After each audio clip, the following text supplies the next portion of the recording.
Unity of Houston is an inclusive church where we seek to understand and live the teachings of Jesus and other spiritual masters. At Unity, we welcome all people from all spiritual paths and every walk of life. We celebrate the diversity of our city and of our world, and we teach love, tolerance, and oneness, seeking to live in harmony with open minds and open hearts. Wherever you are in your spiritual path, you are always welcome at Unity. Join us and discover that the life of your dreams is already within you. So tonight, the Power of Zeal. We're at our 10th Power now in our 12 Powers series. And tonight is a really special night. Do you know why? Besides its Power of Zeal. It's somebody's birthday, somebody really important. August 22nd, the birthday of our Unity co-founder, Charles Fillmore. Let's say happy birthday, Charles Fillmore. Happy birthday, Charles Fillmore. I know he hears us somewhere. He's with us. He's with us now, I imagine. Charles Fillmore, let's see, if he was alive today, I looked it up. He would be 164. He would be 164. How cool is that? And Charles Fillmore, he so fully exemplified this power of zeal in the way that he studied Unity principles, the way that he taught them and wrote them and spoke them and shared them with the world. And he had this affirmation that he wrote at his desk in a very clear hand in his 90s. I want to have this kind of enthusiasm in my life when I'm in my 90s. And this is what the affirmation is.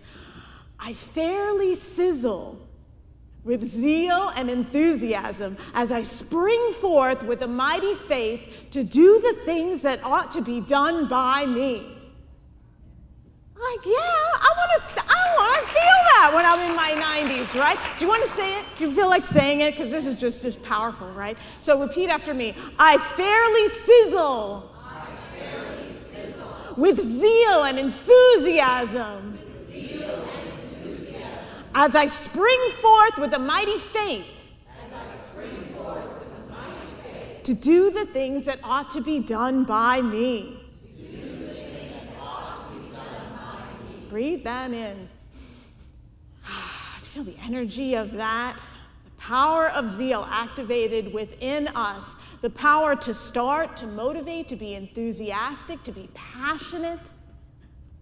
So I have a little zeal joke before I get into the rest of the talk. A woman called a local hospital.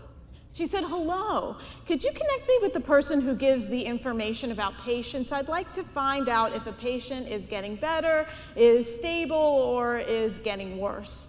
And the voice on the other end said, "What's the patient's name and room number?" And she said, "Sarah Finkel, room 302. And they said, "I'll connect you with the nursing station." And they answered, 3A nursing station, "How can I help you?" And she said, "I'd like to know the condition of Sarah Finkel in room 302. And the nurse said, "Just a moment, let me look at her records." Mrs. Finkel is doing very well. In fact, she's had 2 full meals. Her blood pressure is fine. She's up to be taken off her heart monitor in a couple of hours. And if she continues this improvement, Dr. Cohen is going to send her home Tuesday at noon. And the woman said, "Oh, what a relief! This is fantastic! This is wonderful!" And the nurse said, "Well, from your enthusiasm, I take it you're a very close friend or a very close family member." And she said, "No, I am Sarah Finkel. Nobody will tell me anything around here." The power of zeal. The power of zeal is associated with the color orange. You know, and you look at the color orange, it has that energy, that vibrancy to it. All right, think about orange zest in a recipe. It gives that extra kick of energy. Orange. Charles Fillmore said, "To be without zeal is to be without the zest for living." That extra something, that energy, that spice of life. One way that I observe zeal in my life is when I'm teaching a Unity class, I'm teaching Unity principles, and I see students have that aha moment. And they get excited about Unity teachings, and they want to share it with their family and their friends and really live it into their lives. I remember when I first found Unity and was taking classes, and people would tell me, they'd be like, "You're glowing. You're glowing." I was so into it. I was just smiling. I loved hearing it. David took classes with me, you remember? I was just so excited. I was telling people about it. And when I started, it's going to be 10 years next year that I started going to Unity Village to take classes towards becoming a Unity minister, my prerequisite classes. And one of my teachers there, Tom Thorpe, he's one of those people who's just really great at reflecting back to you your gifts and your strengths. And he said, "You bring zeal, you bring enthusiasm to this. There's a light about this." He said, "Don't lose that. Remember that. And I want to know that as you go into ministry and years down the road, that zeal, that enthusiasm is still there." And years later, he reminded me of that he saw that in me and recognized that in me. And he had told me about a Bible verse, and I was like, "What's that Bible verse?" And I asked him, "Tell me about that Bible verse about remembering the zeal and enthusiasm that you had at the beginning when you first started." And this is what it is. It's from Revelation 2:4. And is written to the church in Ephesus, and it says, "But this I have against you, that you have abandoned the love you had at first." And I thought, well, that didn't sound like what I remembered it to be.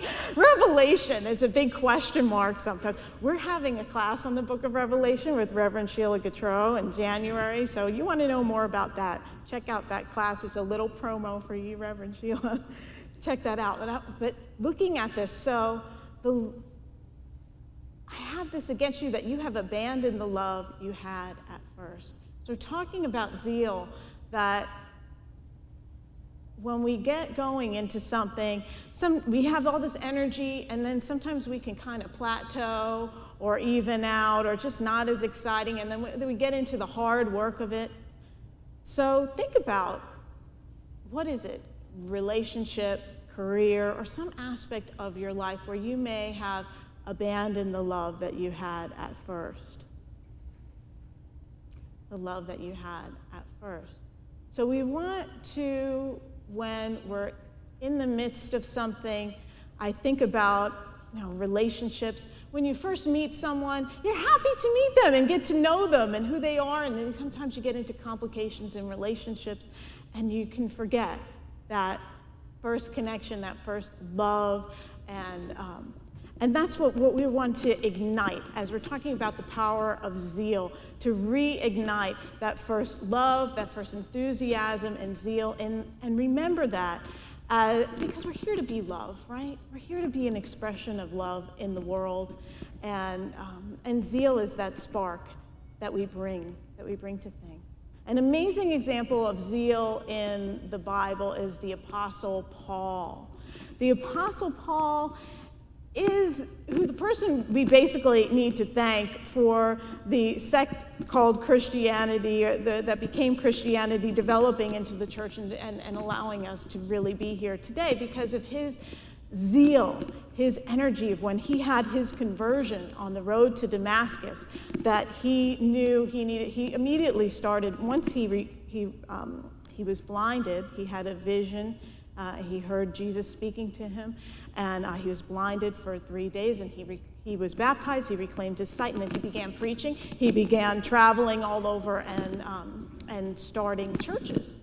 And so he was just this amazing example of zeal and passion, and it's most historians would say that the church would have died out had it not been for Paul's zeal. He used his ability of zeal in a productive and a positive way. The thing is about Paul is that he wasn't always so gung-ho about Jesus, okay? Paul didn't start out so zealous about Jesus in a positive way. He actually was out to have Jesus' disciples killed. He approved the stoning of Stephen, who's one of the disciples. He judged them as wrong. He dragged men and women, or had them dragged from their homes and put in prison for practicing and studying and living, in this the followers of the way, following these teachings. Before his conversion, his name was Saul of Tarsus. That's what he was known as. So before Paul, he was Saul. And he was zealous about turning in these disciples to the Jewish authorities, and he sought to end this Christian sect. And he was very proud of his work. His ability of zeal was the way that the disciples would have seen it used in a negative way. The Jewish authorities saw it as good, but we would see it as having been harmful. You see, it wasn't compassion and heart-centered and love-based. It was when we're using zeal in that negative way, when we use judgment wrongly in a way to accuse, to harm, to condemn in that way. So just to check in, to see if you're using your ability of zeal to judge others wrongly, or are others maybe using their power of zeal against you, judging you wrongly? And then think about, well, how could that be, How does that show up in my life? Do you get excited when you hear negative news? Our news is kind of created that way, isn't it? When you watch the news, that to get you excited about some things going on in the world that are maybe less than positive. And so we can use our ability of zeal to condemn, to criticize, to harm. And it shows up in the Bible in this way. David expresses how he was harmed by negative zeal for his faithfulness in Psalm 69. And he says this: "It is zeal for your house that has consumed me." And the King James Version says, "The zeal of thine house hath eaten me up." He was getting eaten up by other zeal against him. "The insults of those who insult you have fallen on me." He's talking about God. "The insults of those who insult you have fallen on me. When I humbled my soul with fasting, they insulted me for doing so. When I made sackcloth my clothing, I became a byword to them. I am the subject of gossip for those who sit in the gate, and the drunkards make songs about me." So you can recognize that those were the result of when we use zeal against another and how harmful and painful it can be. We can recognize when zeal is being used unskillfully. Zeal used wrongly can also be seen in our world when we see suicide bombers, when we see terrorists, people who have a passion for what they believe and what they think is right, and they act that out in a way that inflicts harm on others and causes pain. So we want to bring our zeal into a balance. So these are just examples of expressions of zeal that are out of balance. Overdeveloped zeal looks like this. It's zealous, it's overly impulsive, there's fervor, fanaticism, and vehemence. Charles Fillmore said, "Do not let zeal run away with your judgment." So judgment being our power of wisdom, which we talked about a few weeks ago. When zeal and judgment work together, great things can be accomplished. So we know that our 12 powers don't work singly. They work in harmony with each other. So when we activate the power of zeal, our passion, our enthusiasm, we want to join that in with wisdom, with understanding, to really be coming from the heart to be a positive, loving presence. Now there's the other end of the polarity. So you have overdeveloped zeal, that fervor that judges and goes out and does things in the name of that. And on the other end of the spectrum, an underdeveloped zeal is when you're kind of lazy, unmotivated, apathetic, indifferent. And this can come out of getting stuck in the past, can come out of being in regret. So how can I call up zeal consciously when I'm just not feeling it? Sometimes you're not feeling it. Mercury's in retrograde. It's 107 degrees outside. You're just not feeling it. So if you're not feeling it, if you're not feeling that passion, you're disconnected with that, life's like blah. One great thing to connect with is to have some forgiveness work to do. Connecting in with that. Is there something I'm holding against someone that's keeping me unmotivated, apathetic against someone personally, some figure in the world or some action happening in the world where I can send some love, I can do some forgiveness work, or I can see if I'm not feeling passionate about life and about the things that are before me to do, if I'm not motivated, do I remember who I am? Do I remember that I am divine? Do I remember I have these 12 powers within me to activate and live from and to be? Or do I want to live from a limited victim consciousness? Do I want to live from lack and worry and stress? We call upon zeal, and we can affirm it and bring it forth through the power of the word.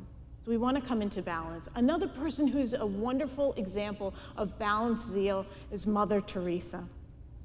Mother Teresa served the poor in Kolkata, India, and she would look at a person's face, a poor person with nothing on, dirty, poor, hungry person, and see the face of Jesus.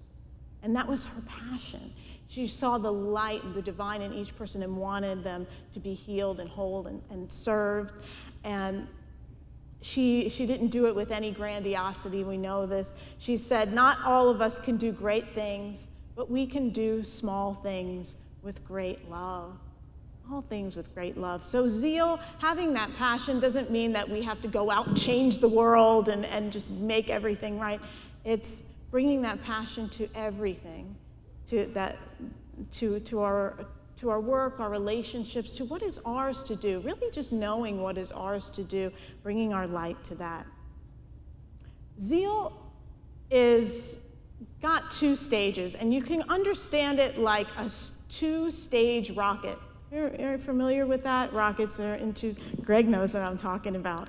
That the rocket has enough fuel in it to get you up in the first stage, to lift the rocket off the launch pad, and then the fuel is spent, and the second stage has to take over. So you can get enthusiastic about something really quickly and run out of fuel. Has that ever happened to you? David knows. I did this exercise plan. I get real excited. It's like you can do it 3 times a week when you begin, right? 3 times a week. And I thought, listen, I was a dancer. My body's gonna come back like that. I can do it every day. I'm gonna do it every day. And so day 2, I'm like, oh man, put me in a bath, get me Epsom salts. I'm in so much pain. And so my zeal, I'm so excited. I'm like, yeah, I'm just really feeling it. Day 2, I'm in the bathtub. And so I got to get back on that, maybe a little slower pace this time, but that's an example of how we can get so excited about something, we can get totally immersed and involved in it and burn out. So thinking about pacing ourselves in the process of zeal. And the way also that we don't burn ourselves out is checking in with zeal, and is it coming from an outer source or is it coming from an inner source? So are you tapping into that passion within you that's calling you to express your purpose and what you're here to do in the world? Or is it, I want to get that, I want to be that, I want to have that, I want to, you're seeing something outside of yourself and you're trying to bring it in, and that's a lot of extra work that burns you out. Whereas if it's coming from your true passion, your true light, the true essence that you are, that can never run out. And one of the ways we renew that zeal energy is through meditation, through affirmation, through coming into an awareness of our oneness, coming from that energy. So we lose that energy when it's all outside of ourselves. We want to reconnect with what's inside. So rekindle zeal, reconnect with the divine purpose of why you're here on this planet. What are you doing here? Reverend Sheila, we were talking about the children who are coming onto the planet now, and my daughter is 2.5, and she encouraged me to ask her about what her divine purpose is. Why is she here on the planet? So I didn't know what she was going to say. She's 2.5. How is she going to even understand that question? And she had an answer. David's my witness. She had an answer. She said, Mommy, and she said, Unity Church. And she said, I have a lot of friends here. And I thought, wow, that's really cool. Because Sheila was saying, we want to remind our kids that they come in and they know why they're here, and it can remind them when they get older and they forget, And we all can get in touch with that, why we're here. It's not something that, well, if your mom didn't catch it when you were 2.5, we can get back into that. We can open up to that and remember. And that's the real zeal. That's what happened to me when I found Unity, is I tapped into my purpose for being here on the planet, and that was so exciting. That was so exciting, and I want to always remember that. And so when I tap into my purpose, so one thing that you can do is create a purpose statement to remind yourselves. We were required to do this in ministerial school, and it's something that I feel like, did they say, like, if you're held at gunpoint, you should be able to know this purpose statement? That sounds pretty grim. But I think the essence of that you should be able to always recall that. And so mine is, I am an agent for awakening heart-centered consciousness and an awareness of wholeness in each person I serve in ministry. And so whenever I am thinking about, am I going to teach this class? Am I going to read this book? Am I going to go forward with this? I check in with my purpose statement. Is it awakening heart-centered consciousness and an awareness of wholeness? And go, yes, okay, that's in alignment with my purpose. If it's off from that, and then go, well, maybe I'm not doing what I intend to do, what I'm here to do. So a purpose statement, it doesn't have to be fancy or difficult process. It's something that comes out of your heart. I encourage you to create that, to find that for yourself, to write it out, to memorize it if you can, and to always call that back in to remember what you're here on this planet to do. So I want to close with some inspiration about living from your zeal, living your passion. And it's a famous quote from Marianne Williamson, A Return to Love. And she said, "Your playing small doesn't serve the world. There is nothing enlightened about shrinking so that other people won't feel insecure around you. We are all meant to shine. Go forth and shine the light that you are." God bless you. Thank you for watching this message today. I'd like to invite you to join us in person here on campus at Unity of Houston for Sunday morning or Wednesday evening services. If you can't be with us here on our campus, you can still join us live on Facebook or on our website, unityhouston.org, Sunday mornings at 11 a.m. Central.